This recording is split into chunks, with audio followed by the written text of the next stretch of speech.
ask yourself, like, what is pride? What am I prideful for? You can celebrate the pride that you embody both spirits of both male and female. You're proud of that, you know? Think of it of like being like one of the Marvel characters. A mutant, but without the superpowers. You know?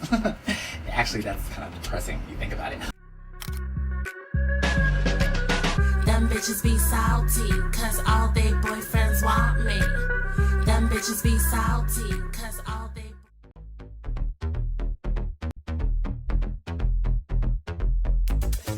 Oh, happy Pride Month, everyone. Matter of fact, how are you doing? How's your spirit? Shout it out in the comments. This is your first time coming to this channel. Please hit that subscribe button. Yes, yes, yes, yes. Keep them coming. You know, I've never been the type of person that celebrated Pride because, as I've said in many other occasions before, I've never understood what was prideful about being a second-class citizen or part of a marginalized community. People like being oppressed. It's the weirdest thing I've ever heard. I love oppression. Oh, I can already tell this is going to require me to really take this to the second level of consciousness. So you know what I mean, honey.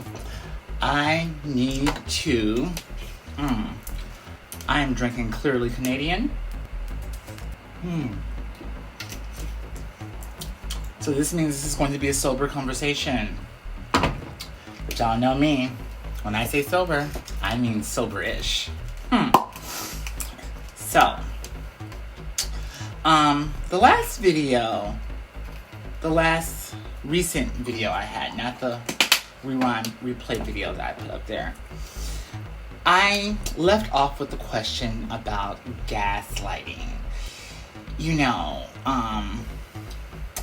asking, have any of you girls or anyone, when I say the girls, honey, I mean, you know, that's a figure of speech. That could be females, trans, or gay boys. Okay. Like I said, we're about to have a sober-ish type of conversation. Just dropping shit and everything. Oh, I'm such a mess. So, I'm going to really go deeper into this subject here as we celebrate Pride Month.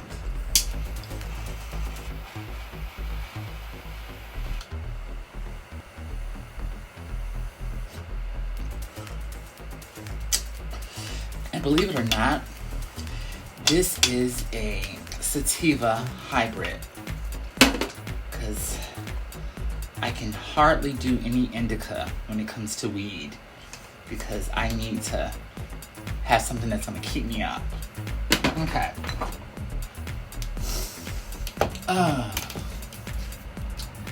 I'm going to keep saying this until it becomes legal. And I hope it does become legal. But I feel that for Pride Month, every trans-attracted man should. You know what? We need a Mother's Day. Fuck that. We need a Whores Day. We need a National Whores Day in the month of June. That means all the things that a man or a father does for mothers on Mother's Day, they can do for the trannies on Whores Day. You know, I mean, I'm just saying, you know, you can come up with something else as far as like the title. It can be like National Tranny Day or something like that. You can't say tranny because offensive. But anyways, I definitely think that we need our own day, our special day where we're, you know, honored. I'm not talking about like a day of remembrance type of shit. I'm talking about a day where we are honored with gifts and money and things of that nature. Because like all year round, we deal with so much. You know, we give. And motherfuckers keep taking.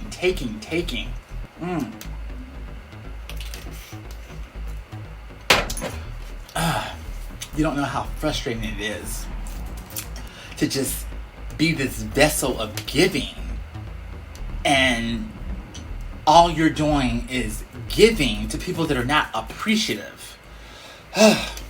Okay, so as I get started with this, I'm gonna kind of freelance with this topic because, you know, at press time, at this time that the recording of this is happening, I honestly don't know where I'm going to go with this topic. But I was inspired to do somewhat of the degrees of bickery, the degrees of trauma and drama that we go through as trans women, you know, holding it all together. And not just talking about coming from dealing with trade, but just talking about just like holding it all together, you know, being the face of the community, okay? And I say this at the time because I was compelled to do this because as I've been watching the latest season of Pose, it's very sad. You know, it's a very sad season because, you know, it seems like everyone's kind of going to hell.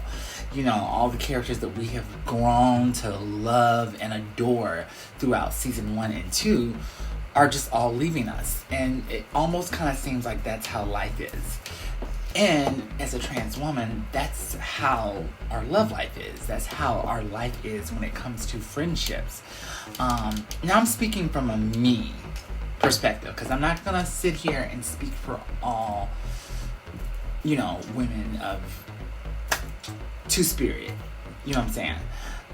But I'm just going to say from my perspective, you know, it comes off so much that, you know, and I've said this last year before when I had the conversation about the, you know, women and female energy, people give 90% and men barely give 5%. What I'm noticing now in these new modern day relationships is that, fuck it, no one is here for the long haul, okay? No one's here for the long haul. First of all, there's no such thing as relationships anymore, apparently. It's all just hooking up, friends with benefits, and never-ending talking stages. It's not at all what it used to be. Like, first comes love, then comes marriage, then comes the baby and the baby carriage. No. It is first comes sex, then comes ghosting, then comes emotional trauma and trust issues. And then everybody does the opposite of what you're supposed to. So if they like someone, they don't tell them. If they want to be with them, they act like they don't. Everybody wants what they can't have, but then when they have it, they don't appreciate it, so they lose it. So then they'll fight to get it back, and then when they get it back, they don't really want it because they didn't really want it anyway. They just wanted to get it back, but not really have it. You feel me? There's no such thing as monogamous relationships, in my opinion. I feel that that is a choice that, you know, two people make. And depending on their circumstances, their location, things of that nature, you know, it can be possibly accomplished. You know, one of my girlfriends had said, "Oh, my man never cheats. He ain't never cheated on me. So,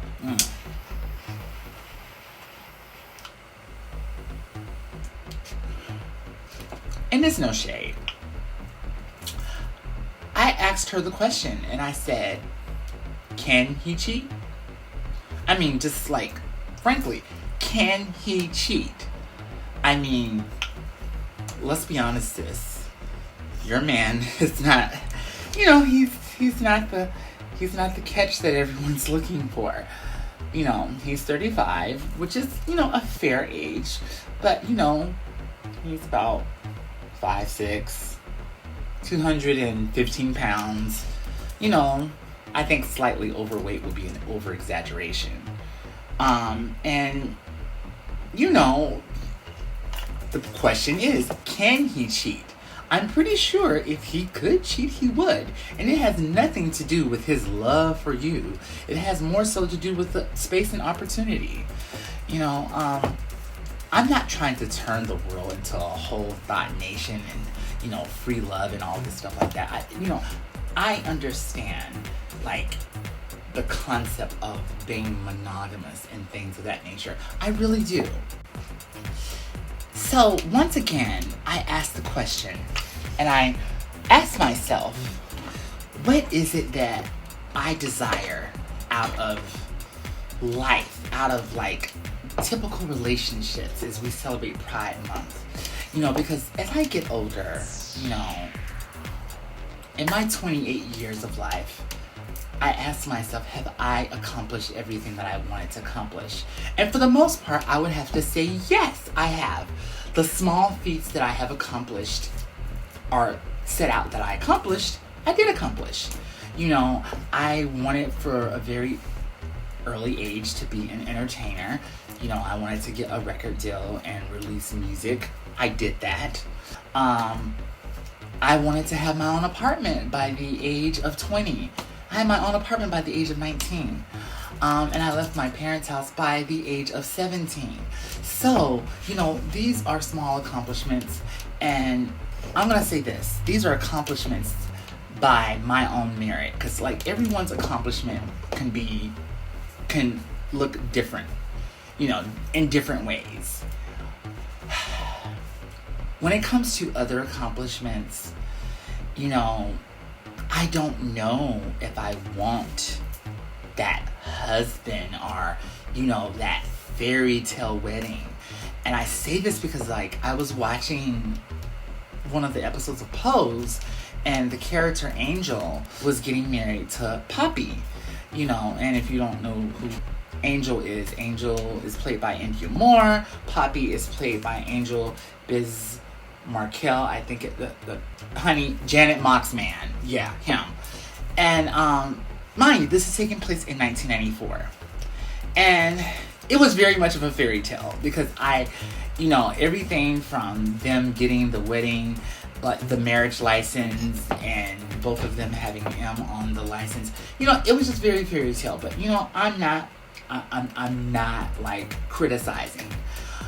But at the same time, it puts a false narrative out for people, or young people that are coming up. And it keeps feeding and perpetuating that bold-faced lie of, oh, I want to have a husband. I want to get married. And I want to walk down the aisle. And we're going to be only faithful to each other. And we're going to be loyal. And we're going to have a kid. And I don't mean to be a dream killer. The percentage of that happening for like normal females is very low nowadays. I mean, when it comes down to it, honey, and I can say this for the most part, most people are looking to get what they can get out of the situation. It is not about love. It is not about, oh, I care for you, I'm loyal. It is about, I'm homeless. I'm going to tell you what you want to hear so I can sleep here for a night. Oh, I'm depressed. I'm going to have someone come and stay with me and be my boyfriend or be my girlfriend because I'm depressed. And when I get the courage, then I'll dump them. You know, these are just scenarios. And it goes even further. You know, even when it comes to friendships, you know, oh, I don't really like these people, but they have a certain amount of followers on social media, so if I hang around them, then I will look cool and I'll like really be a part of the hip crowd. So I'm gonna pretend like I like them and laugh at all their jokes, and you know, and then when I get enough followers, I'm gonna backstab them. That's how it is. There's no genuineness. Most people are disingenuous. And when it comes to relationships, you know, people always say that I'm pessimistic, cynical, if you may.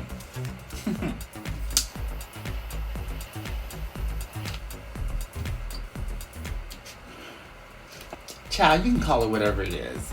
I call it keeping it real, 100%.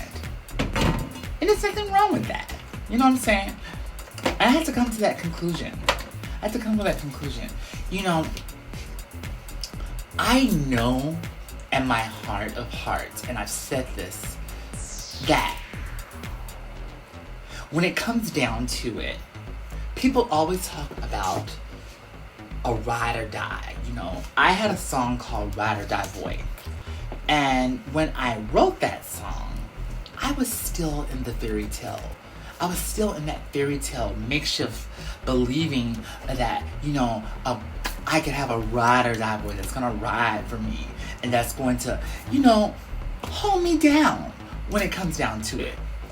And as the years gone by, I started to realize that most guys was willing to ride, but they wasn't willing to die. You know, and that just goes for anyone. You know, it sounds good, ride or die. You know, honey, half of the time you'll be happy if you get someone that's willing to ride. Because they know I'm transgender. They think everybody else is gonna know I'm transgender. And then, you know, for, you know, so many people that know I have a convertible, I picked up this one guy one time, and I remember he sat in the passenger seat, and he got in the seat all the way back like this. Shade, honey. You don't want to be seen with you, honey. Exactly. That's shade. So, you know, riding with you was already asking a big thing. However, I will say this. The gaslighting part. And I've had to come to the understanding of, like, how toxic the relationships are that we have with these men, and how the toxic relationships that we have with each other as women. You know, I would say that there's so many different examples of the gaslighting, and for the most part, it fuels the community. For the most part, I would say it's one of the reasons that motivates a lot of girls to go beyond and beyond when it comes to their transition, when it comes to, you know, their quest to womanhood. Excuse me, sir. Can you help me find the condoms? Sir? Do I look like a sir to you? I'm sorry. Can you just help me out? Bitch, let me call you back. What? I'm sorry. Can you just help me find Don't the be condoms? let's try this again. First of all, you need to get a breath man asking me for some motherfucking condoms, and my name is Estrella. I'm a fucking ma'am. I'm sorry, ma'am. Can you please just help me find in? I am sick and tired of this shit! Fuck you! I am a girl! Maternity leave! I'm going on maternity leave! Man, we ain't got time for this. I quit! Fuck this place! I need my check! You ain't got no Give me my shit. check! You ain't got no shit. I've been here for 4 minutes! That's $28. I think when I was coming up, I wasn't too much pressured under the whole thing of like being like the most feminine, but I do remember the girls in my squad telling me, oh, you're a black girl, you know, you gotta have body. And I did get body, but then I got too much body, you know, and I started realizing that my weight has always been a constant up and down thing with me, because if I can be truthfully honest, my weight has been something that a private struggle within myself, and where either I don't weigh enough and I lose all this ass back here, or I weigh too much and I get the stomach overlapping. So it's like, you know, there's never a common like satisfaction, because, you know, we're gaslighting ourselves, you know, by telling ourselves that we're not feminine enough, we're not a woman enough, you know. And oh god, this conversation is getting so crazy. It's just all over the place. I guess I'm gonna try to turn it around and try to be positive. Yes, I'm gonna be positive. Because people are always saying that I'm so negative. Oh, Fox, you're so negative. You know, be positive for once. Okay, I will be positive. I will be positive. Let's see if I can think of one positive thing that I can say about my whole experience as a T-girl. One positive thing I can say about the relationships between men and trans women. This is going to be a very hard one. Oh, this is very easy. This is just from my experience. Main reasons that we have such a great connection with most of men is because, you know, this is something that a lot of girls don't want to admit, you know. But we are males. you know, we aren't, even the most feminine girl claims that she's so female and so fishy. You know, her sex drive, if you compare that to the sex drive of a female, is nothing in comparison. And I would say that that is one of the main components that we have compatible with a lot of biological men. Hence, this is why, you know, it's hard for us to have relations with them, because it kind of stops there.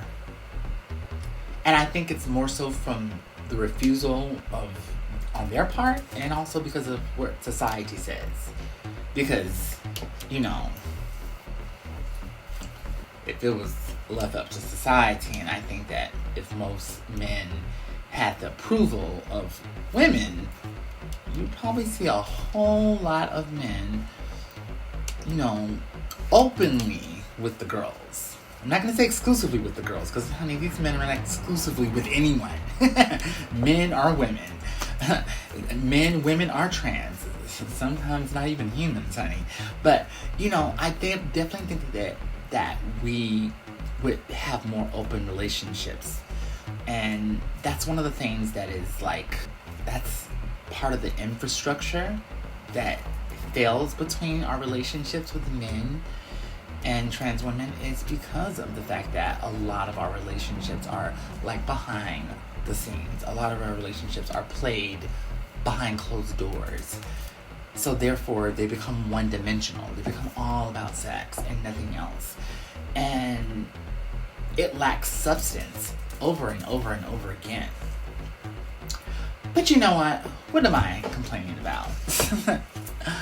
I guess that's one of the positive things I can say. And positive thing I can say about the relationships that I have with other trans women. We understand that we work best at a distance. Yes, I've understood that.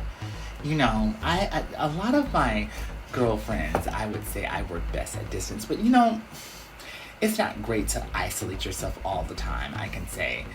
But for me, you know, isolation works well for me. Because I can honestly say that I get in some moods sometimes. And, you know, it's just best to, you know, just be by myself. Because, like,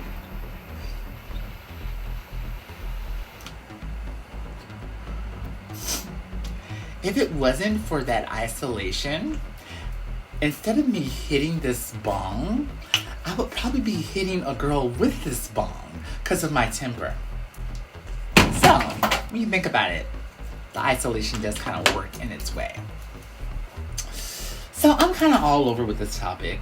You know, I'm still kind of deciding where I'm going to go with this video and everything. And I have to say that, you know, as you celebrate Pride Month and you ask yourself, like, what is Pride? What am I prideful for? This is the best that I can say. And this is coming from a pretty much pessimistic, cynical girl. You can celebrate the pride that you embody both spirits of both male and female, and sometimes other genders too. As you know, there's so many genders now. It used to just be male and female and trans, and now it's, you know, it's queer trans, you know, trans queer. Yeah. So, yeah, you can say that you embody all those spirits, and you're proud of that, you know? Think of it of like being like one of the Marvel characters. A mutant, but without the superpowers. You know? Actually, that's kind of depressing when you think about it. But you know what? Just don't think about that thing. Just think about the happy stuff. You know what I'm saying? That's what people tell me. Just concentrate on the positive. All right, people. So I'm going to wrap this up. And I will say this. Please be careful this Pride Month. Please, you know, that's interesting. It's been almost like a whole 2 weeks that have gone by, and not one trans girl has been murdered. As a matter of fact, it's no shade, but honey, it's getting around that time where, you know, a trans girl is going to get murdered. I mean, it just, that's the way it works, honey. You know, but it's, I must say, if we can go through the whole Pride Month of not having any trans girls murdered, that would be a miracle. That would be enough for me to just quit cold turkey and go clean. Yes, I would do that if we could go a whole month without, you know, without one trans girl being murdered. But I highly doubt that that's going to happen. So, you know, anyways, I will talk to you guys later. All right. If you have any suggestions, if you have any Pride ideas or anything for the next video or whatever, please say it in the comments. Don't be shy. All right. I'll talk to you guys later. Bye. A whole month without one trans girl being murdered. Imagine that. That would be like heaven. A whole life without another drug or alcohol. For me, that would be hell. Well, heaven, depending on what time of the day you're asking or so. Anyways, see you guys later. You know what to do. Subscribe, share, like, and voice.